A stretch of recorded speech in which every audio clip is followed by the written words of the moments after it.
Me desperté esa mañana con una sensación que no había tenido en años. Esperanza. No era exactamente emoción, pero algo parecido. Normalmente no me importan los cumpleaños. He pasado demasiados enterrado en correos de trabajo o fingiendo disfrutar tartas medio quemadas. Pero este era diferente. Mira llevaba semanas susurrando cosas sobre él. Mi mujer, la misma que una vez se olvidó de nuestro aniversario, últimamente estaba extrañamente cariñosa. Incluso me compró una chaqueta nueva el fin de semana pasado y dijo, «Es para tu gran día». Cuando le pregunté qué significaba eso, ella solo sonrió. Ya verás, mis padres también estaban involucrados. Mi madre, Teresa, me había llamado 2 veces esa semana. Y Teresa no llama sin motivo. Ni se te ocurra hacer planes para el viernes por la noche. Me advirtió con ese tono dramático tan suyo.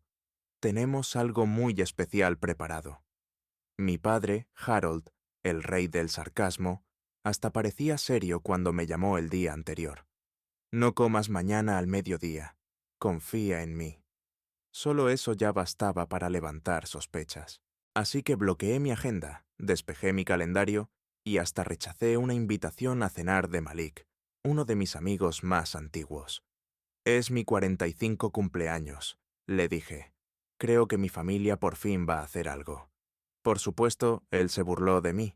Los milagros existen, ¿eh? A eso de las 4, Mira me mandó un mensaje. Vístete bien, te va a encantar. Sonreí al móvil como un adolescente. Tenía en mente un bar en la azotea que siempre me había gustado. Overlook Lounge. Un sitio acogedor y elegante, con vistas a la ciudad que te hacen sentir más alto que tus problemas.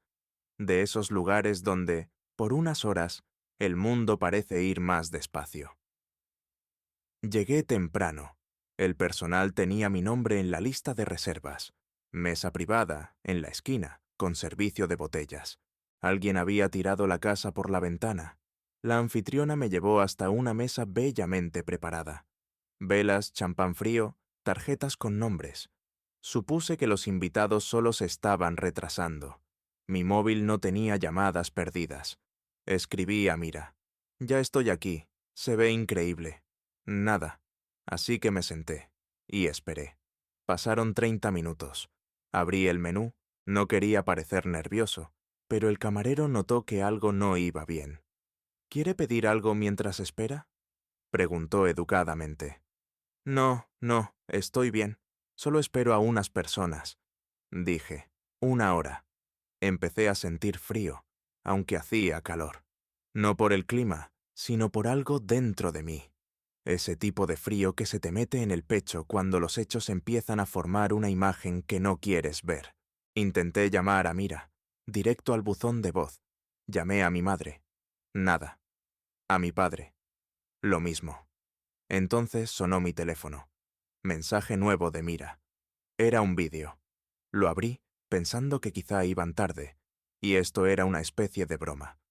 Tal vez estaban en el aparcamiento. Tal vez entraban ahora con globos y algún discurso tonto. Number el vídeo empezaba con la luz del sol reflejándose en el agua veneciana. Góndolas deslizándose. Risas. Luego apareció Mira en el encuadre. Copa de vino en mano, radiante y despreocupada. Mi madre estaba detrás, alzando su copa. Mi padre, sorprendentemente alegre, brindaba con Brent, mi primo. Mira miró directamente a la cámara. «Por Julian», dijo. «Seguro que se está preguntando dónde estamos». Sorpresa. Todos estallaron en carcajadas.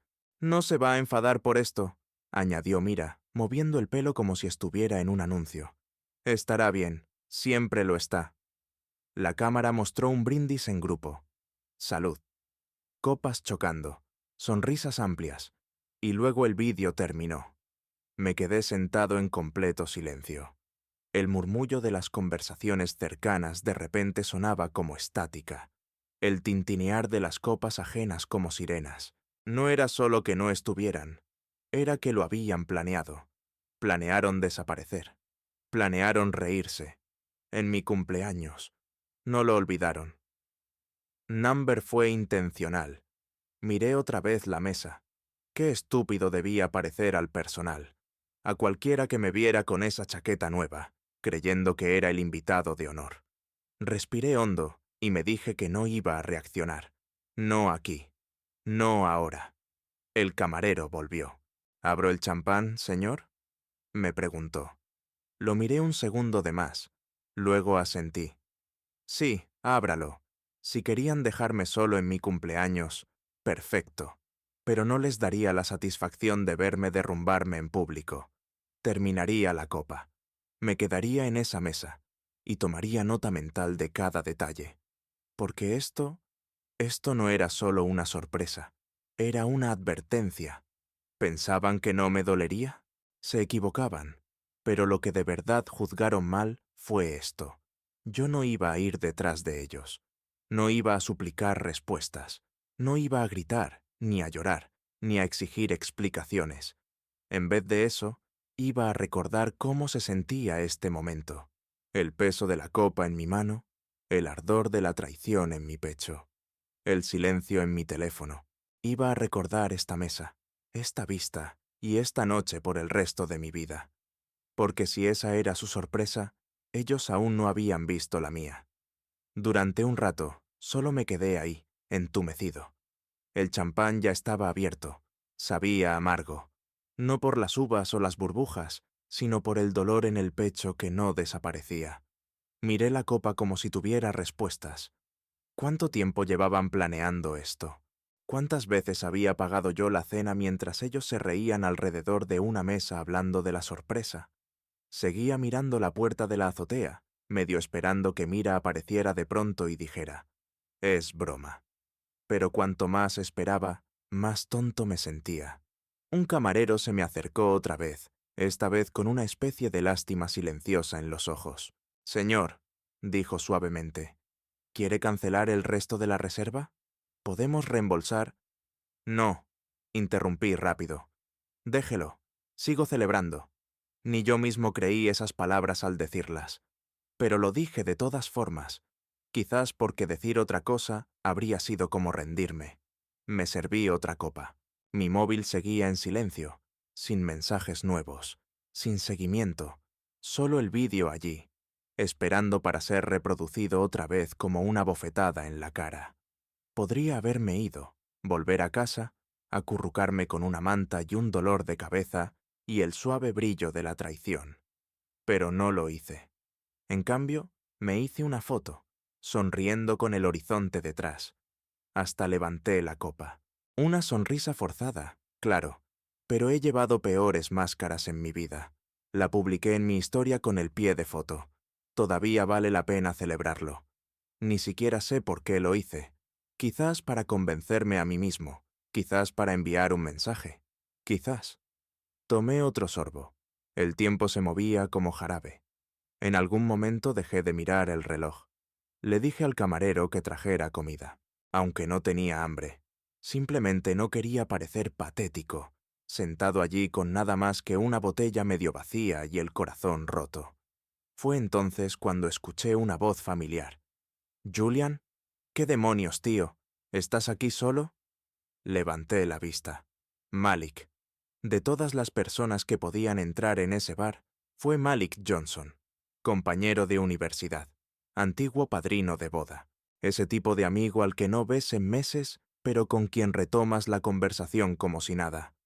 Estaba allí con una camisa verde oscura y vaqueros, ojos bien abiertos, con una bolsa de regalo en una mano y el móvil en la otra. «Vi tu historia», dijo, sentándose frente a mí. Pensé que era una broma. «No lo es», murmuré, intentando sonreír. Al parecer, la broma era yo. Él no se rió. En cambio, miró alrededor. Vio la mesa elegante, los postres intactos, los asientos vacíos. «¿Dónde están Mira y tus padres?» «En Venecia», dije, sin emoción. Sus cejas se levantaron. «¿Qué?» Le pasé mi teléfono.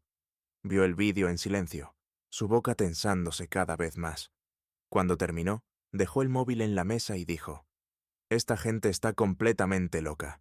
Asentí, pero no hablé, porque ¿qué iba a decir? De pronto se levantó. No vas a pasar tu cumpleaños así. No si puedo evitarlo. Conozco a un par de personas en este edificio. Dame 15 minutos. Quise discutir, decirle que no quería una fiesta de lástima, pero la verdad era que tampoco quería estar solo, así que solo asentí. Los 15 minutos se convirtieron en 40, y, de repente, mi mesa silenciosa y empapada de vergüenza se convirtió en algo totalmente distinto. Malik regresó con 3 amigos, 2 mujeres y un tipo de su oficina. Eran ruidosos, divertidos, y no hicieron demasiadas preguntas. Compraron otra botella. Bailaron con la música del altavoz cercano. Una de las mujeres, Yasmín, insistió en hacerse un selfie conmigo. «Tienes unos pómulos increíbles», dijo. Me reí por primera vez en toda la noche. Se unió más gente. Malik publicó algo en sus redes. Fiesta de cumpleaños improvisada para un auténtico campeón. Y me etiquetó. Pronto aparecieron algunos amigos del trabajo. No sé cómo pasó, pero la mesa se llenó. La gente pidió aperitivos. Alguien pidió tarta. Un desconocido me dio un puro y dijo, «Parece que lo necesitas». Y curiosamente, sí lo necesitaba. Empecé a relajarme. La música sonaba más cálida. La comida volvía a tener sabor. Conté historias de la universidad. Alguien brindó por la leyenda del cumpleaños que sobrevivió al abandono y lo convirtió en una vibra. Brindé con gente cuyos nombres ni siquiera sabía. Y en algún momento, entre la tercera copa y el plato de postre compartido, sentí que algo cambiaba. El dolor no desapareció, pero dejó de ser un muro. Se convirtió en una habitación donde podía estar sin asfixiarme. No miré el teléfono durante horas. Cuando por fin lo hice, tuve que desplazarme para ver todas las llamadas perdidas. Primero eran 1 o 2 de Mira, luego 10, después 15, luego un aluvión de mi madre, luego Brent, incluso Harold. A medianoche, el total era de 74 llamadas perdidas. Puse el teléfono en modo avión y lo guardé en el bolsillo de la chaqueta. ¡Qué ironía! La única noche en la que no esperaba junto al teléfono fue la noche en que no dejaba de sonar. Pero no respondí. No esa noche. Quizás nunca. Salí del bar hacia las 2. Malik me acompañó hasta la acera, con un brazo sobre mis hombros. «El año que viene», dijo, «lo hacemos a propósito». «Te lo voy a recordar», asentí. «Ellos no merecen tu silencio», añadió. «Pero desde luego tampoco merecen tu voz». Eso se me quedó grabado. Cuando llegué a casa, me quité la chaqueta que Mira me había regalado y la colgué al fondo del armario. Me senté en el borde de la cama y miré alrededor. Las fotos enmarcadas de las vacaciones, el arte que ella había elegido, las velas que siempre odié. Ya no se sentía como mi hogar. Me tumbé en la cama, con los zapatos puestos, y miré al techo. Por primera vez en mucho tiempo, no me sentía esposo, ni hijo, ni billetera. Me sentía hombre. Y en la quietud de ese momento, tomé una decisión. No vengarme, no contraatacar, sino seguir adelante, con claridad, con silencio, con fuerza. Porque si ellos pensaban que ese vídeo sería la última palabra sobre quién soy yo, olvidaban algo importante. Sigo aquí, y esto no ha hecho más que empezar. Es curioso, ¿no? Cómo las señales siempre estuvieron allí, claras como la luz del día, pero solo las ves cuando dejas de fingir que no existen. Después de aquella noche en la azotea, empecé a mirar atrás. No solo el cumpleaños, no solo el vídeo, sino todo lo que lo había precedido. Y cuando empecé a trazar la línea de tiempo, la imagen se formó rápido. Había estado viviendo en una casa llena de susurros, pero me convencí de que era el viento. En realidad, había empezado meses antes. El silencio cuando entraba en una habitación, los portátiles cerrándose de golpe, el brillo de las pantallas bajando, las risas rápidas y forzadas cuando preguntaba, «¿Qué tiene de gracioso?» Mira siempre tenía una razón. «Solo un meme», decía. «Un chat tonto». Yo le creía, o tal vez simplemente no quería discutir. Eso es lo que tiene el amor. Sigues diciéndote a ti mismo que no hay nada detrás de la cortina porque la alternativa duele demasiado. Pero ahora lo veo todo. Las cenas de los domingos se habían vuelto incómodas, no por algo obvio, sino porque la energía había cambiado. Mi madre, Teresa, me miraba con esa sonrisa extraña, como si supiera algo que yo no, una mueca presumida, segura, que no desaparecía ni cuando intentaba cambiar de tema. Me decía cosas como, «Nos lo agradecerás pronto», o «Confía en mí, este año te va a sorprender». Yo pensaba que simplemente estaban emocionados con el plan del cumpleaños. Creí que estaban preparando algo bonito. No me di cuenta de que estaban afilando cuchillos y envolviéndolos en cintas de regalo. Incluso Brent, mi primo, que nunca se preocupó por nadie más que por él mismo, empezó a actuar como si supiera algo que yo no. «Prepárate para alucinar», me dijo un día, cuando pasó por mi casa a recoger un cargador que Mira había pedido prestado. Me reí en ese momento, pensando que sería una sorpresa familiar o algo inofensivo. Me guiñó un ojo al salir. No fue un guiño amable. Fue el guiño de alguien que había visto cómo construían la trampilla y no podía esperar a verme caer en ella. Tristán, el hermano de Mira, fue otro. Empezó a faltar más al trabajo. Cuando le pregunté si todo iba bien, lo despachó con ese encanto perezoso suyo. «Solo disfrutando un poco de la vida», dijo. «Deberías hacerlo tú también». Más tarde, descubrí que se saltaba el trabajo para ayudar a Mira a cerrar las reservas del viaje. Pagadas, por supuesto, con mi dinero. Debí haberlo sabido. Mira había dejado de preguntarme por las finanzas meses atrás. No porque no le importara, sino porque ya conocía las respuestas. Tenía las contraseñas. Tenía las tarjetas. Tenía la libertad. Mirando atrás, hasta nuestro dormitorio había cambiado. Ella solía acurrucarse a mi lado y tararear canciones antes de dormir. En algún momento del último año, eso se detuvo. Ni siquiera noté cuándo. Una noche levanté la vista y me di cuenta de que no la había tocado en semanas. Quizá más. El calor había desaparecido. Empezó a dormir de espaldas, siempre con el teléfono pegado al pecho como un diario lleno de pecados. Recuerdo que una vez extendí la mano y toqué suavemente su espalda. Ella se apartó, alejándose de mi mano. «Día largo», dijo, y nada más. Hay algo que pasa cuando alguien deja de quererte. No es una explosión, es erosión. Un desgaste suave, diario, de afecto, de conexión. No lo oyes, no lo sientes al principio, pero un día te das cuenta de que hay un agujero donde antes había algo, una presencia, un latido, un alma. Tras el desastre del cumpleaños, empecé a moverme por mi propia casa como un extraño. Mira aún no había vuelto, pero su energía seguía allí. El olor de su perfume en el cojín del sofá. Su cepillo medio usado en el lavabo. Su bata colgada detrás de la puerta. Entraba en las habitaciones y todavía esperaba su voz. Pero no había nada. Solo mis propios pasos. Y luego llegaron los correos. Empecé a revisar nuestro ordenador compartido, el que estaba en el salón. Se había confiado demasiado. No borró el historial. No cerró sus cuentas. Y allí lo vi. El itinerario del viaje. Vuelos reservados 3 semanas antes de mi cumpleaños. Hoteles en Florencia. Correos de grupo con asuntos como Operación Fantasma Sorpresa. Fotos de pasaportes. No el mío, claro. Solo el de ella, mis padres, Brent y Tristan. Todo el grupo. Cada uno de ellos sabía, planeó, aceptó. Y ni uno pensó en enviarme un mensaje decente. Solo ese estúpido vídeo. Recuerdo estar sentado en ese escritorio, mirando la pantalla, con el corazón golpeando como si quisiera salir del pecho. Mi mano flotaba sobre el ratón durante mucho rato. Mi pulgar golpeaba el borde de la mesa. Ese tic nervioso que me da cuando intento tragarme la rabia. No lloré. No porque no quisiera, sino porque ya no quedaba nada.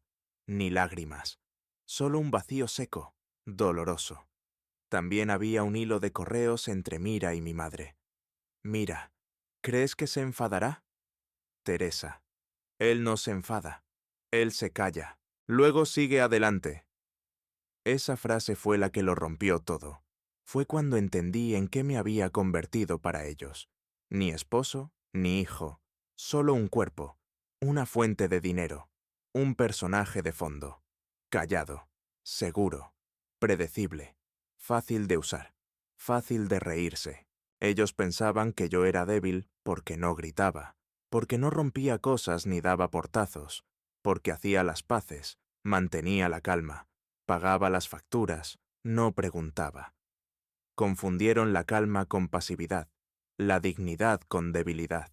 Pero lo que no entendían es que el silencio, el verdadero silencio, puede ser el arma más afilada del mundo, especialmente cuando pertenece a un hombre que lo ve todo y no dice nada, hasta que es demasiado tarde.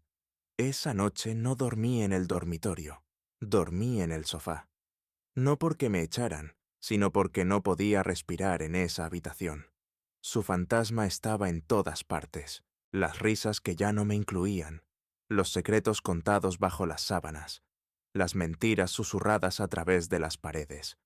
Me quedé mirando el techo, mis ojos siguiendo la sombra de las aspas del ventilador, una y otra vez. El aire se sentía demasiado quieto, como si toda la casa contuviera la respiración. Pensé en hacer la maleta, en irme, en desaparecer como ellos lo hicieron. Pero luego pensé, no, que vuelvan y me encuentren aquí, que entren a esta casa esperando al mismo fantasma y encuentren a un hombre que nunca vieron venir.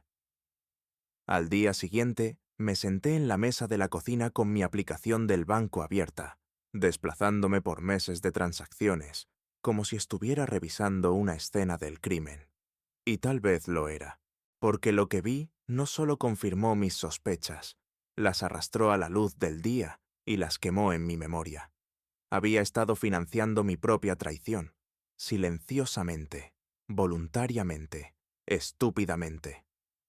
Primero, un cargo de $1,200 a una empresa de planificación que Mira había insistido que era para mi celebración de cumpleaños. Recuerdo que dijo que sería algo pequeño, pero elegante. Lo suficiente para recordarte lo mucho que te queremos. Lo que ella no dijo fue que aquella organizadora se especializaba en retiros internacionales. La misma empresa también reservaba paquetes de viaje para Florencia y Venecia, según su página web. Me quedé mirando el cargo y solté una risa amarga, silenciosa, que resonó en la cocina. Luego estaban los vuelos. 2 juegos de billetes a Roma y Florencia el mismo día, reservados con semanas de diferencia, a través de la cuenta de viajes familiar. Esa cuenta siempre había estado a mi nombre. Siempre. Empezó cuando yo comencé a manejar las finanzas, después de que mi padre se jubilara antes de tiempo. Mis padres tenían problemas para organizarse, y yo pensé que estaba ayudando. Cada vez que pagaba sus facturas, reservaba sus vuelos o cubría alguna deuda universitaria de Brent, ellos actuaban agradecidos. Decían cosas como, «Julian, no sabemos cómo sobreviviríamos sin ti». Ahora sabía la verdad. Podían sobrevivir perfectamente sin mí. Lo que no podían era explotarme sin mi ayuda. Por $1,860. Eso era lo que se había gastado en los últimos 10 días. Vuelos, hoteles, una cata de vinos en la Toscana. Todo allí, en blanco y negro. Sin esconderlo, sin disfrazarlo. Simplemente, a la vista, como una bofetada en la cara. Mira nunca pidió permiso. Mi madre nunca dijo una palabra. Brent, por supuesto, nunca agradeció nada. Ni siquiera mandó un mensaje. ¿Para qué? Yo solo era la cartera, la máquina, el tipo callado del rincón cuyo dinero solucionaba los problemas de todos. Esa noche entré en nuestro dormitorio y me quedé mirando el tocador de Mira. Encima estaba un collar que le compré para nuestro aniversario, una pieza delicada de oro por la que ella había suspirado en la tienda, pero que no se había puesto ni una sola vez. Lo cogí, lo giré entre los dedos, y por un momento Imaginé devolvérselo y decir, «Toma, esto es lo último que vas a recibir de mí». Pero no lo hice. Aún no. En cambio, abrí su cajón y saqué la carpeta azul donde guardaba nuestros documentos financieros conjuntos. Revisé recibos, extractos, notas garabateadas. Había uno de hace 3 meses, un paquete de spa para 2. Mira dijo que había ido con una amiga llamada Alina. Pero ahora sabía la verdad. No existía ninguna Alina. Nunca la hubo. Igual que nunca hubo una fiesta sorpresa ni una organizadora misteriosa. No era solo el gasto, era la manera en que todos daban por hecho que yo no me enteraría. Como si fuera demasiado torpe, demasiado distraído, demasiado indulgente. Mira solía bromear diciendo que yo tenía el alma de un contable, organizado, cuidadoso, desapegado. Lo que ella no sabía era que los contables no olvidan. Recuerdan cada céntimo, cada partida, cada traición disfrazada de favor. Me quedé sentado en el salón.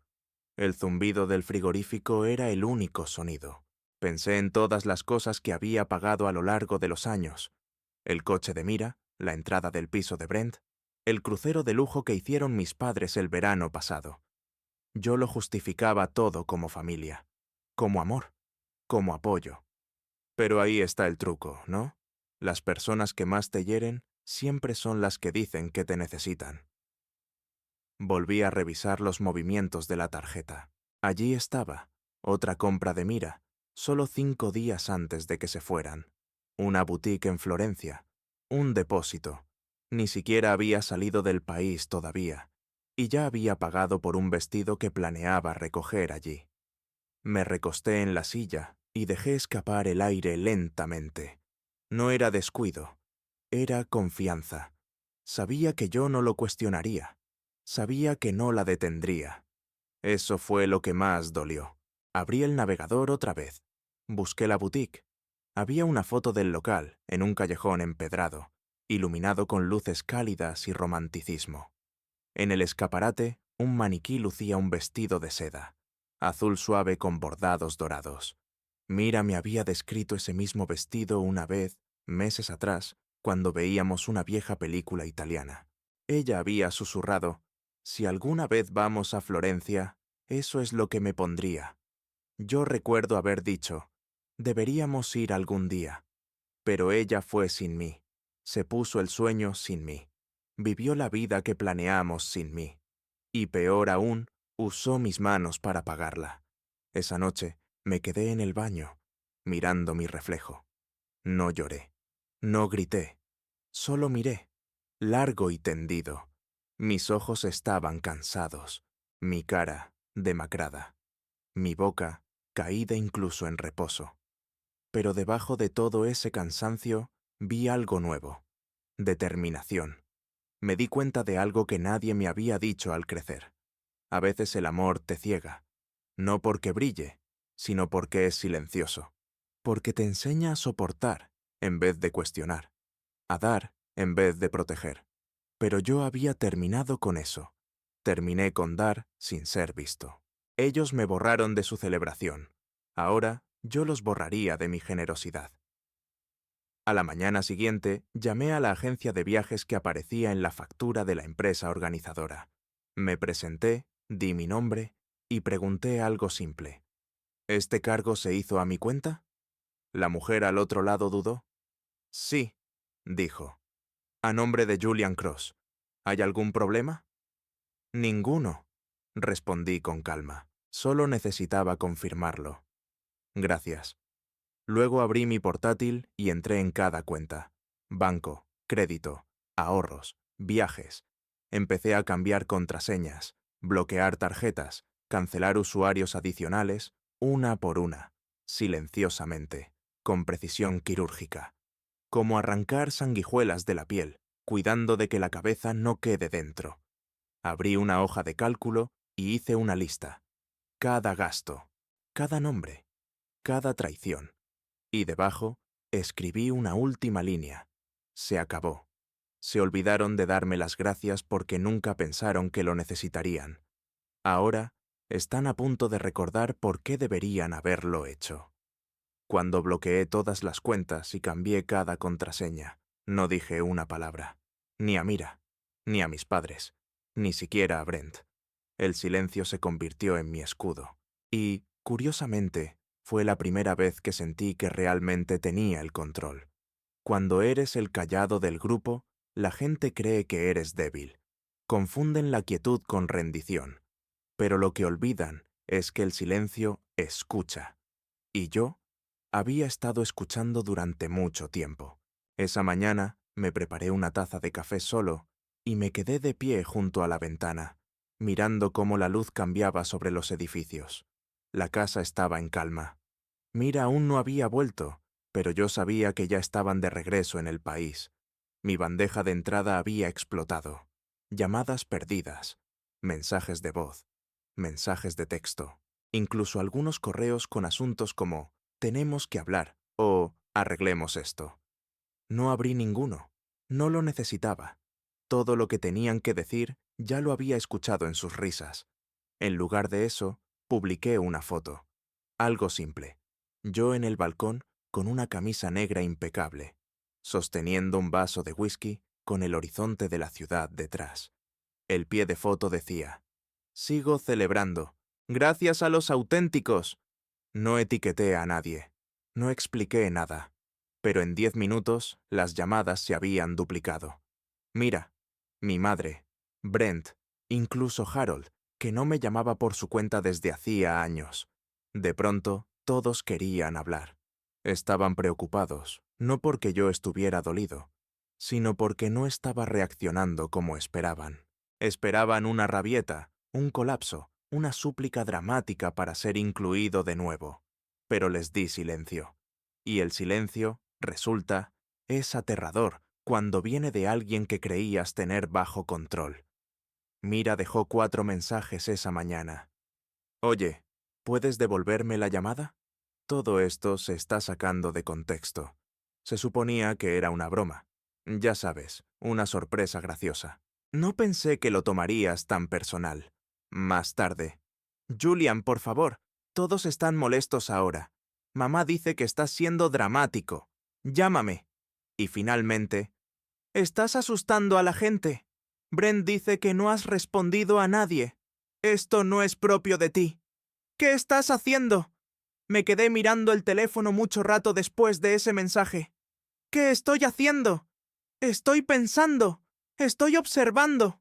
Estoy dándote el silencio que creías querer, hasta que te diste cuenta de que significaba que ya no tenías el control.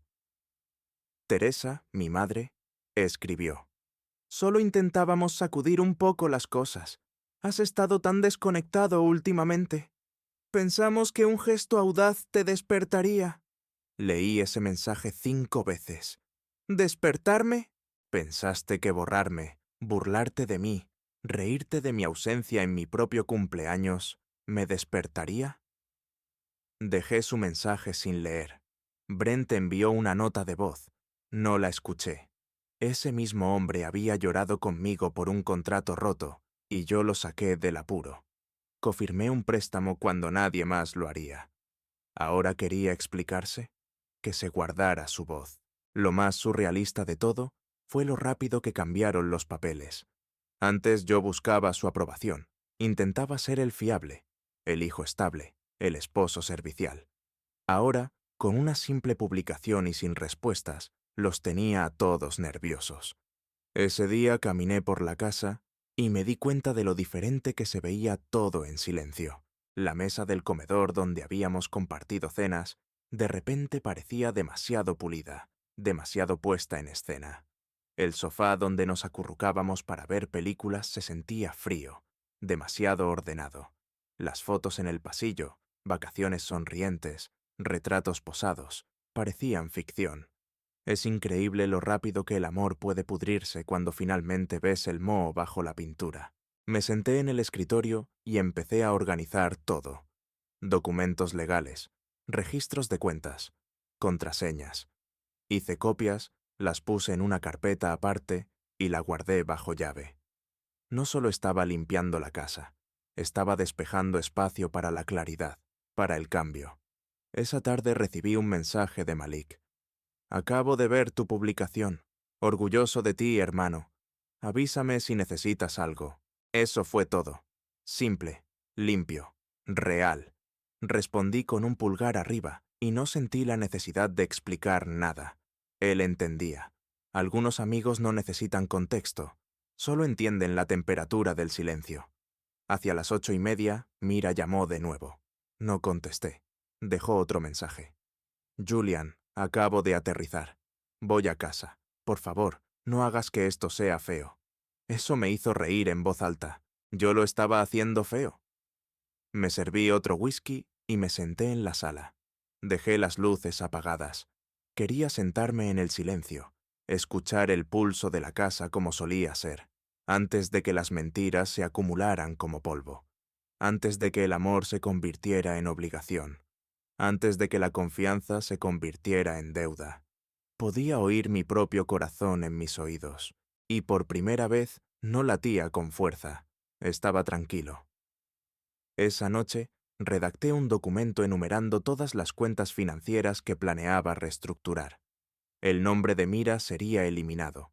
Los pagos automáticos de cualquier cosa vinculada a ella o a su familia se detendrían. Las tarjetas de crédito, fuera.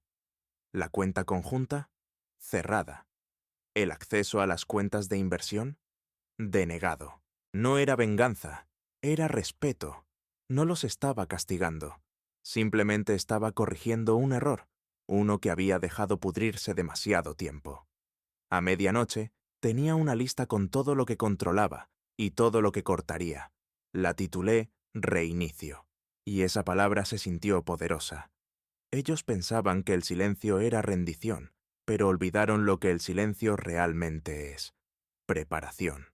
Lo malo de que te subestimen tanto tiempo es que al final la gente olvida de lo que eres capaz.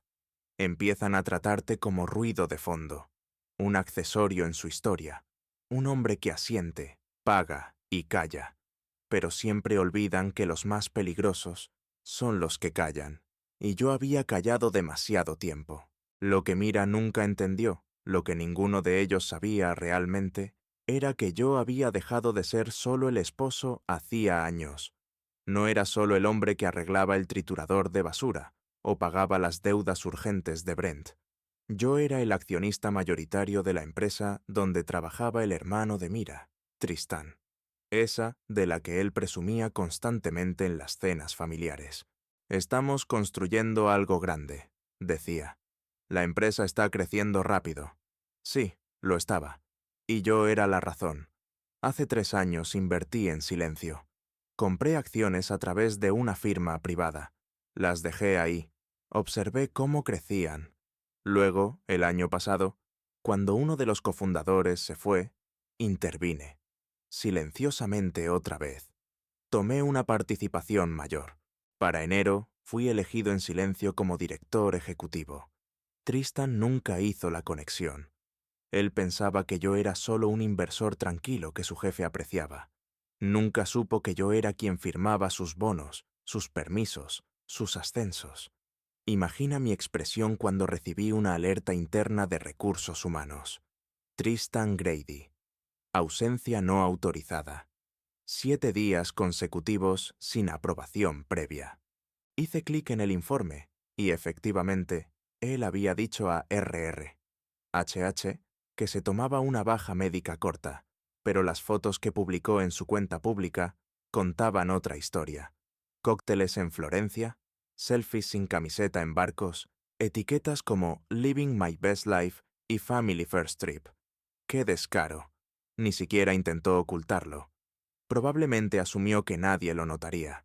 Podría haberlo reportado de inmediato. Podría haberlo enviado directo al comité disciplinario. Pero no lo hice. Aún no.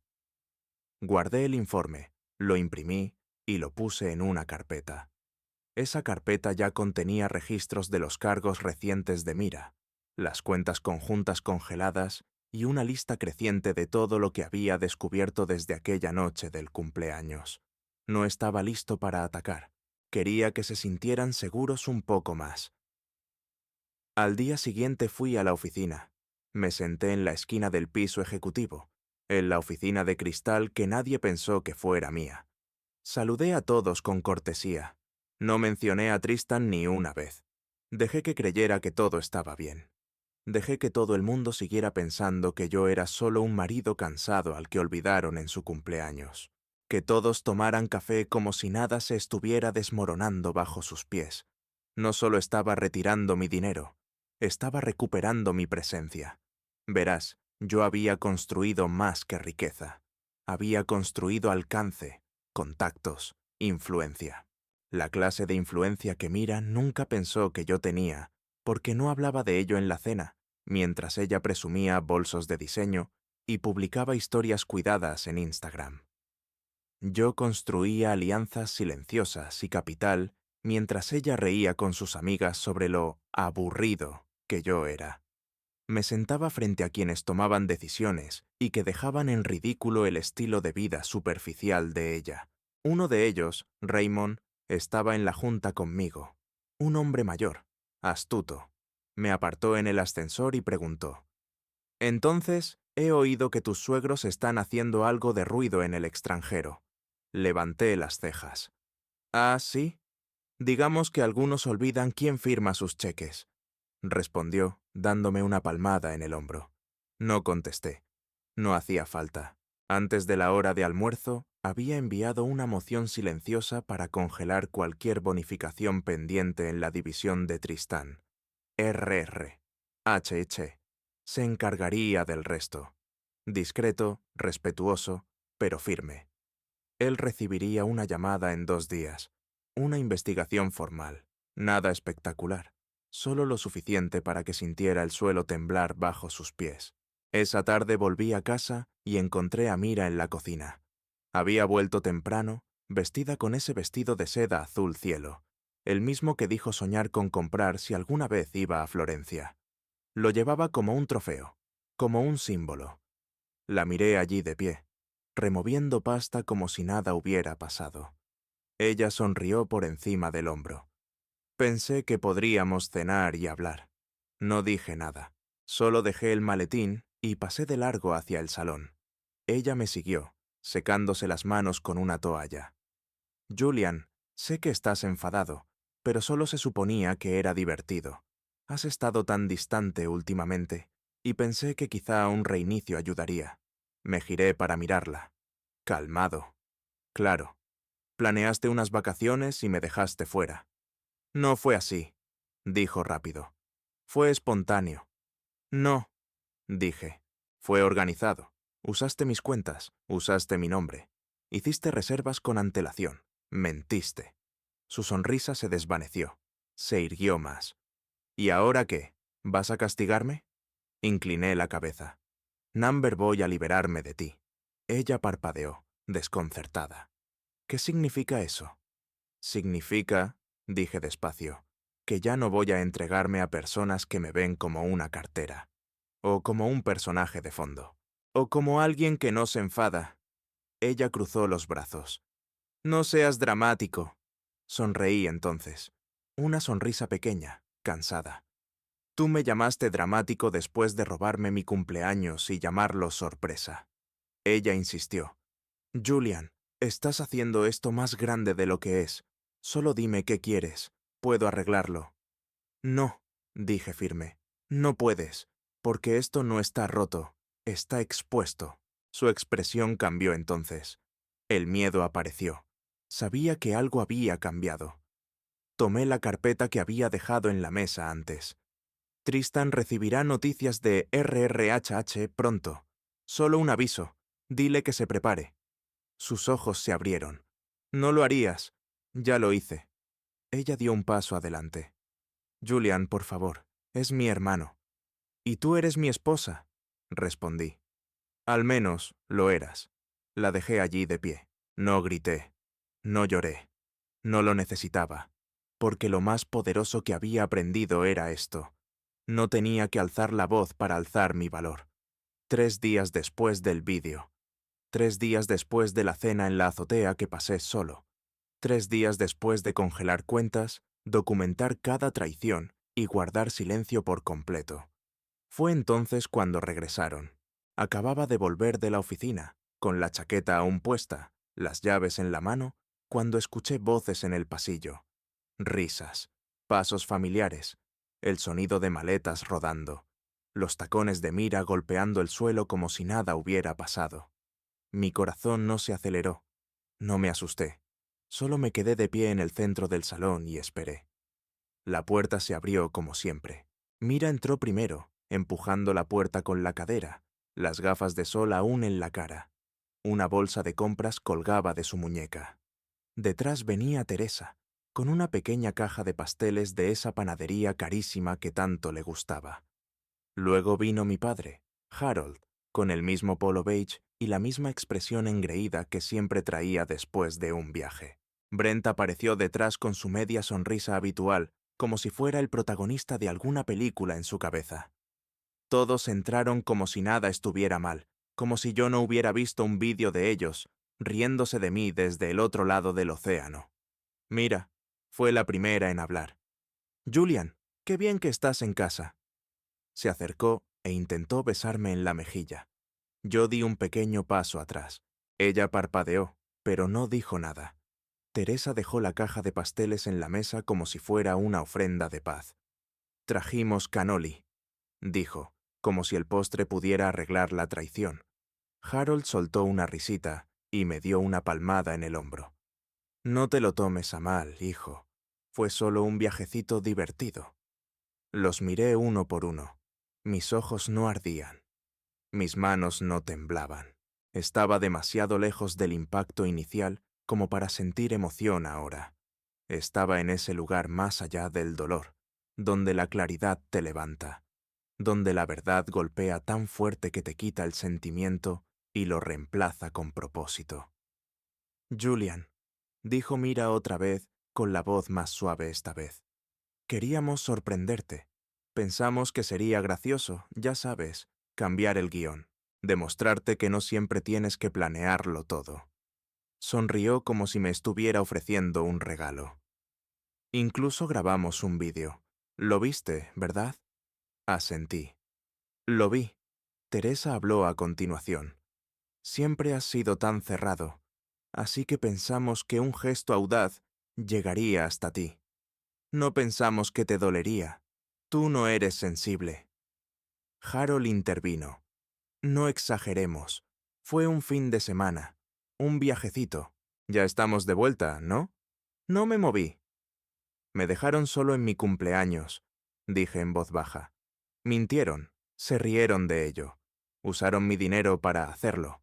Brent se movió incómodo. Vamos, tío, no lo hagas raro. Me giré hacia Mira. ¿Cuánto tiempo lo planearon? Ella dudó. Unas semanas.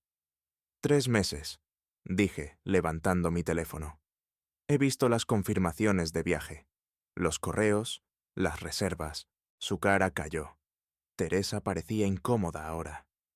¿Revisaste sus cosas? Preguntó, como si ese fuera el crimen.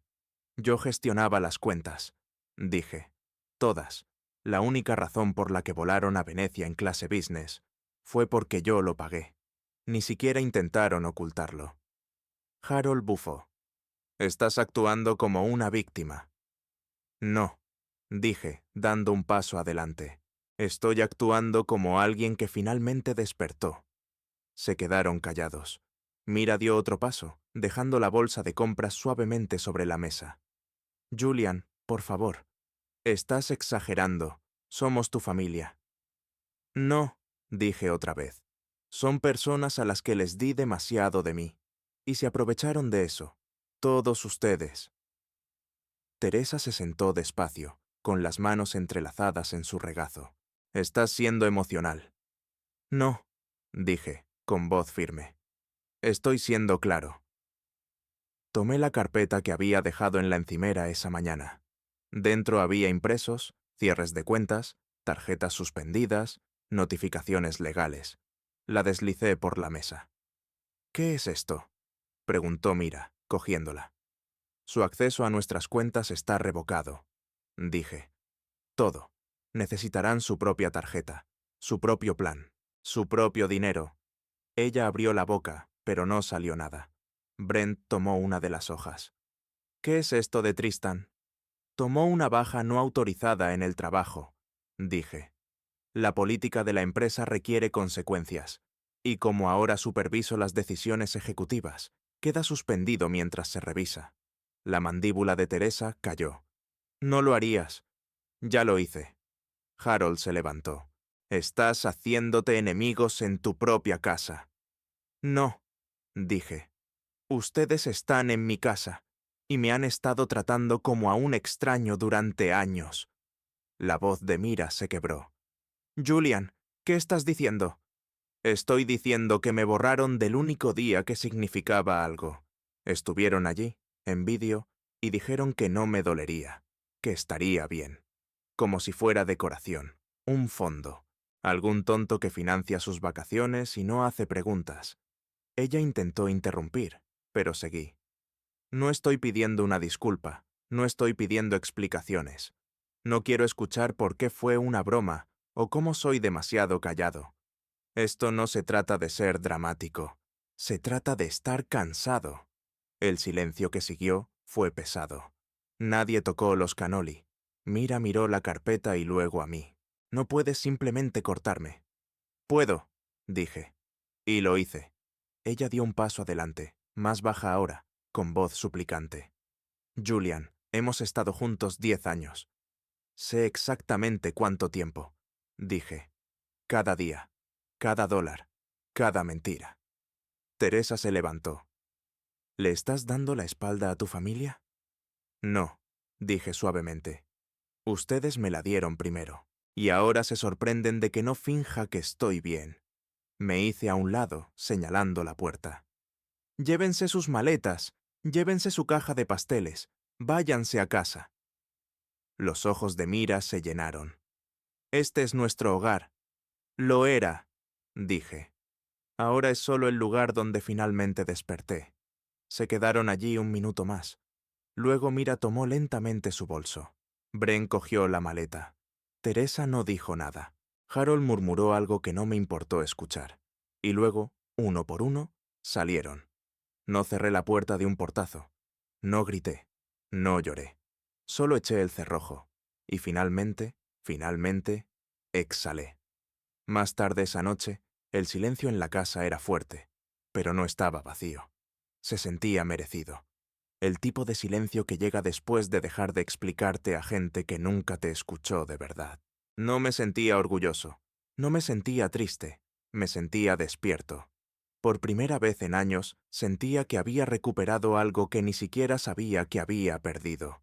Mi voz. Fui al salón y me senté otra vez en el escritorio. Mi portátil seguía abierto.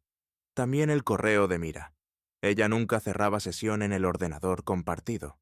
No había planeado indagar más, pero la curiosidad se coló. Un susurro. ¿De verdad? Esa voz interior que pregunta, ¿qué más decían cuando pensaban que nunca te enterarías? Hice clic en la bandeja de entrada lentamente. Nada sorprendente al principio. Promociones de tiendas. Confirmaciones de viaje. Un meme reenviado por su amiga Lidia. Entonces lo vi. Un hilo antiguo con el asunto. Operación Fantasma Sorpresa. Ya había visto ese título antes, pero no había abierto todos los mensajes. Esta vez, lo hice. Allí estaba. Un mensaje de Brent a Mira. Brent. Todavía no puedo creer que no se haya dado cuenta. O sea, ¿qué tan tonto hay que ser para no notar que tu esposa planea un viaje de cumpleaños con todos menos contigo? LOL. Lo leí 2 veces, y luego seguí desplazándome. Mira, Julian no presta atención a estas cosas. Es demasiado blando. Honestamente, probablemente nos dará las gracias cuando vea el video. Así es él. Brent. Perfecto idiota. Mira, exacto. Saul y yo lo decimos todo el tiempo. Él de verdad cree que estamos haciendo algo por él. El mayo. Saúl. Me quedé mirando la pantalla, el cursor parpadeando como un latido. ¿Quién demonios era Saúl? No tardé mucho en averiguarlo. Unos clics más y encontré una serie de correos entre Mira y alguien llamado Saul Glassman. Usaban una cadena de correos separada. La mayoría era inofensiva al principio. Chistes, artículos, enlaces de videos. Luego vinieron los archivos adjuntos, fotos, capturas de pantalla. Mira en Italia. Mira en un balcón que no reconocía. Mira, con una copa de vino, inclinándose cerca de un hombre que nunca había visto. Había una foto en la que ambos estaban en Albornoces, en una habitación de hotel. ¿La fecha? La noche de mi cumpleaños. No parpadeé, ni siquiera aparté la vista. Seguí leyendo. Saúl, ¿de verdad todavía no lo sabe? Vaya, qué loco. Mira, no tiene ni idea. Julian es del tipo que solo notaría un incendio cuando la casa ya está en ruinas. Saúl, afortunados nosotros. Desafortunado él. Me recosté en la silla, cada músculo inmóvil. No era solo traición, no era solo infidelidad, era burla, sarcasmo. Ellos creían ser ingeniosos. Pensaban que yo era un tonto, perdido entre hojas de cálculo y compras del supermercado.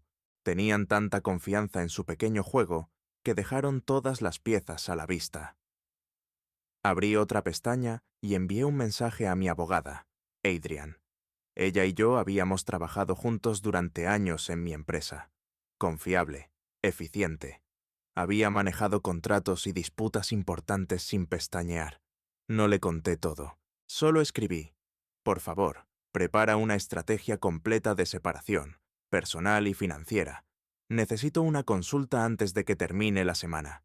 Cerré el portátil después de eso. No necesitaba leer más. Ya había visto suficiente. Cada confirmación que no sabía que necesitaba estaba allí, ardiendo en silencio, quemando la versión antigua de mi vida. Pero no sentí rabia. Eso fue lo que me sorprendió. Pensé que estaría furioso, que rompería algo. Pero en cambio, sentí otra cosa por completo. Alivio. Alivio de no haberlo imaginado. De que la tensión en nuestra casa no era paranoia.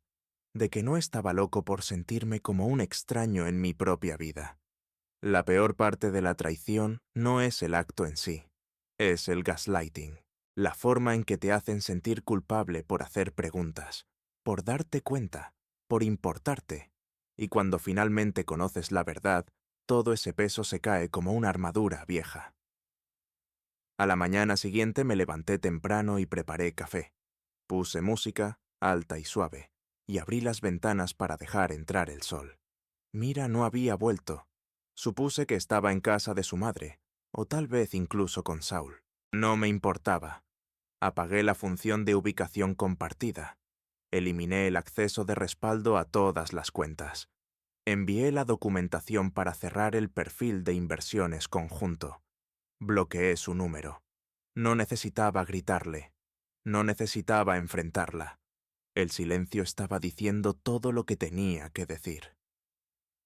Esa tarde conduje hasta el banco y me reuní con mi asesor privado.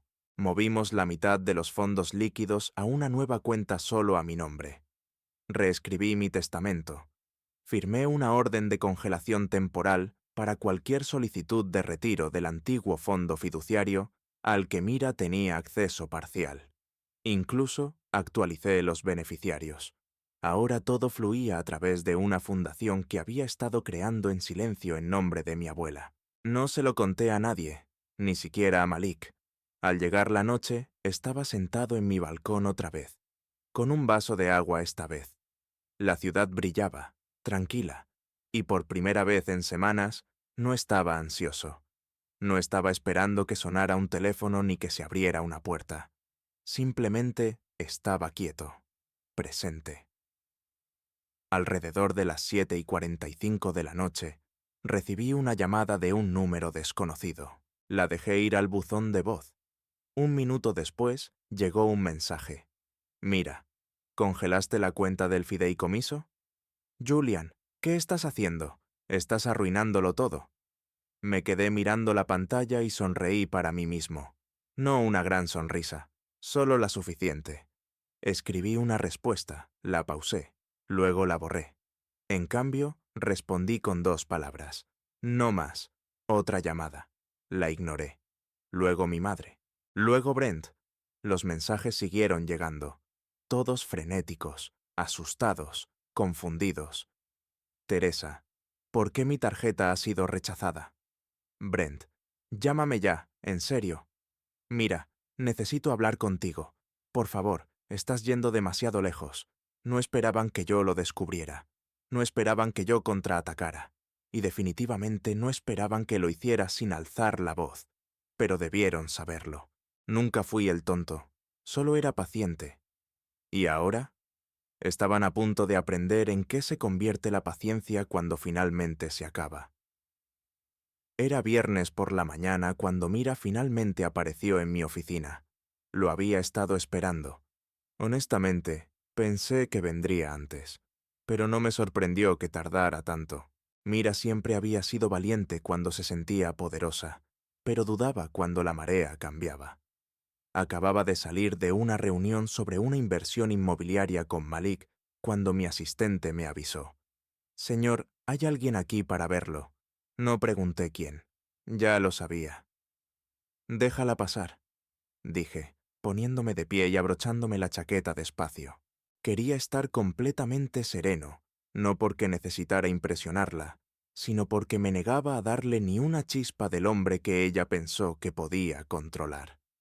Cuando entró, no se parecía en nada a la versión de sí misma que vi en Italia. Sin abrigo de diseñador, sin rizos recién hechos, solo ojos cansados, pelo recogido demasiado apretado, una blusa barata que probablemente se puso a toda prisa. Pero lo que más destacaba era el pánico en su rostro, un pánico oculto bajo una sonrisa fina. Julian, suspiró, cerrando la puerta tras de sí. ¿Podemos hablar? Señalé la silla frente a mi escritorio. Estás hablando. Adelante. Se sentó despacio. Ni siquiera sé por dónde empezar. Todo se está viniendo abajo. No hablé, ni asentí. Quería que sintiera el peso de sus propias palabras sin interrupciones. Mis cuentas no funcionan, dijo tragando saliva. El acceso al fideicomiso está bloqueado. A Brent lo desalojaron de su piso ayer. La hipoteca de mis padres fue rechazada. Dijeron que el aval conjunto fue retirado. ¿Qué está pasando? Estás describiendo las consecuencias de tus elecciones. Respondí con calma. Se inclinó hacia adelante. Julian, por favor, no quise que esto llegara tan lejos. Ese video no fue para hacerte daño. Queríamos que fuera gracioso, solo algo ligero. Levanté una ceja. Dijiste que no me dolería. Dijiste que yo era blando, que no haría nada, que ni siquiera lo notaría. Su rostro se torció. ¿Leíste mis correos? Leí lo que dejaste a la vista, dije. No escondiste nada. Simplemente asumiste que yo no miraría.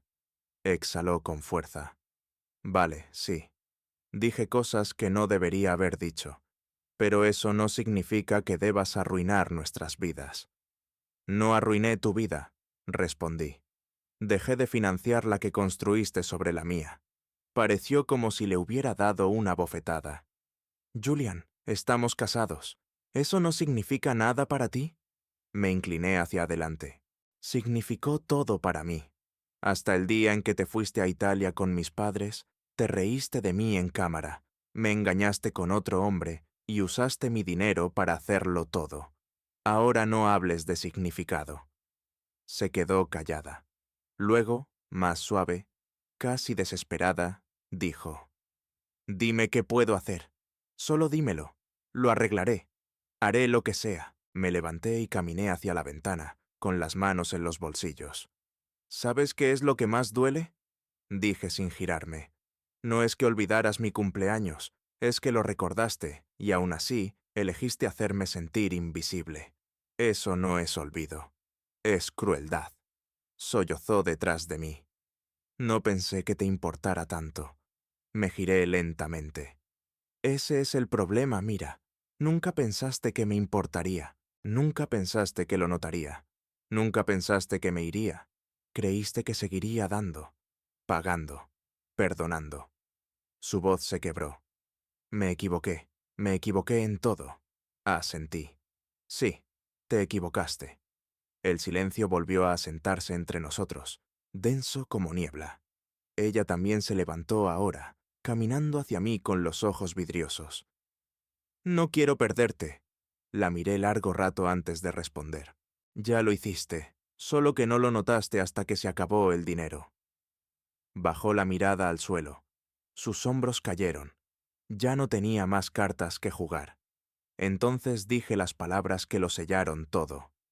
Te invité a celebrar el día más importante de mi vida, y respondiste desde Roma. Eso la rompió. Se derrumbó en la silla, con las manos sobre la boca, sollozando en silencio. No fuerte, no de manera teatral, sino como lo hace la gente cuando finalmente entiende que algo ha terminado de verdad. No me moví, no la consolé. Solo me quedé quieto, mirando la última imagen de la mujer que una vez amé desvanecerse frente a mí. Un golpe en la puerta nos interrumpió. Mi asistente asomó la cabeza. «Señor Cross, su reunión del mediodía ha llegado». Asentí. Mira se levantó despacio, secándose las lágrimas con el dorso de la mano. «Julian», susurró con la voz temblorosa. «Por favor, una oportunidad más». Abrí la puerta y señalé hacia el pasillo. «Debes irte». Ella dudó, luego salió al pasillo. Antes de irse, se giró y me miró por última vez. «Antes eras tan amable». «Sigo siéndolo», dije. «Por eso no estoy alargando esto más». La puerta se cerró detrás de ella. Esa noche, publiqué una última foto en redes sociales. Era Malik y yo frente a la nueva propiedad que estábamos lanzando. Un edificio de oficinas limpio, moderno, envuelto en cristal y confianza. El pie de foto decía: «El crecimiento me sienta bien». Llegaron los «me gusta», también los comentarios. Pero nada de eso importaba. Lo que importaba era el mensaje y a quién llegaba. A la mañana siguiente, la madre de Mira me llamó 5 veces. No contesté. Brent me envió un largo correo de disculpas que terminaba con una solicitud de préstamo. Lo archivé sin leerlo. Teresa envió un mensaje. «No nos dimos cuenta de lo serio que eras». Lo borré. No estaba siendo cruel. Estaba siendo honesto. Olvidaron mi cumpleaños. Así que ahora yo los olvidaría a ellos. No con rabia, no con venganza, sino con lo único que nunca esperaron: paz. 6 meses después, vivo en una ciudad donde nadie me llama el callado. Nadie me saluda con una mueca que esconde lástima. Nadie espera que pague sus cuentas, mientras se ríen a mis espaldas. Cambié la casa vieja, la vida vieja, y todo lo ligado a ella por algo más limpio, algo mío. Ahora me despierto con paz, y no hablo de silencio, hablo de paz, la que se sienta en tu pecho como un latido constante, no como una bomba de tiempo. Me mudé de la casa 2 meses después de que Mira saliera de mi oficina. La vendí a una pareja joven que sonreía como si aún no supieran lo cruel que puede ser la gente. Empaqué mis cosas caja por caja, despacio, con intención. Dejé atrás los muebles que Mira eligió, los cuadros que le gustaban a su madre, incluso la alfombra que Teresa una vez llamó de buen gusto para alguien tan callado. No quería nada de eso. Me llevé mis libros, algo de ropa y el viejo piano de mi abuela. Fue suficiente. Compré un loft en una ciudad pequeña junto al agua. Techos altos, paredes limpias, ventanas grandes, vecinos tranquilos. El tipo de lugar donde puedes escuchar tus propios pensamientos y, por primera vez, quieres hacerlo. Malik ayudó con la mudanza. Incluso apareció con un juego de herramientas y una botella de bourbon. «Este es el hombre que siempre fuiste», dijo, caminando por el espacio vacío. Solo necesitabas que el ruido parara para escucharlo. Tenía razón. Empecé un proyecto nuevo, algo pequeño, algo personal. Una fundación con el nombre de mi abuela. Ella fue la única persona que realmente me vio. Me crió a tiempo parcial cuando mis padres estaban ocupados presumiendo. Solía decirme: «Julian, algunas personas aman lo que haces, otras solo aman lo que pueden quitarte». Aprende la diferencia.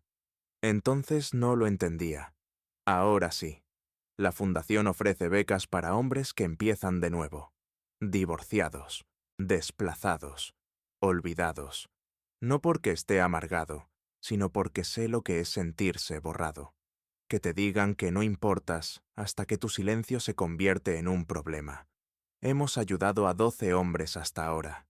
Uno de ellos, un maestro llamado Desmond, lloró cuando le entregué un cheque. «Ni siquiera me conoces», dijo. «Sé lo suficiente», respondí. «Sé lo que es perderlo todo y darte cuenta de que nunca te vieron en primer lugar. He construido una vida ahora en la que no necesito permiso para importar. Mi calendario me pertenece. Mi energía me pertenece. Mi dinero, mi amabilidad, mi tiempo. Todo mío. No está en debate, no es para culpas. Ceno con personas que escuchan cuando hablo. Entro en habitaciones donde no necesito encogerme. Miro en espejos que no reflejan la decepción de otra persona. Vivo. De vez en cuando, todavía escucho del pasado. Teresa envía correos con asuntos como ¿sigues molesto? ¿O no queríamos hacerte daño? Nunca los abro. Brent me escribió la semana pasada. He oído que te va bien. Orgulloso de ti, hermano. No respondí. ¿Orgulloso de mí?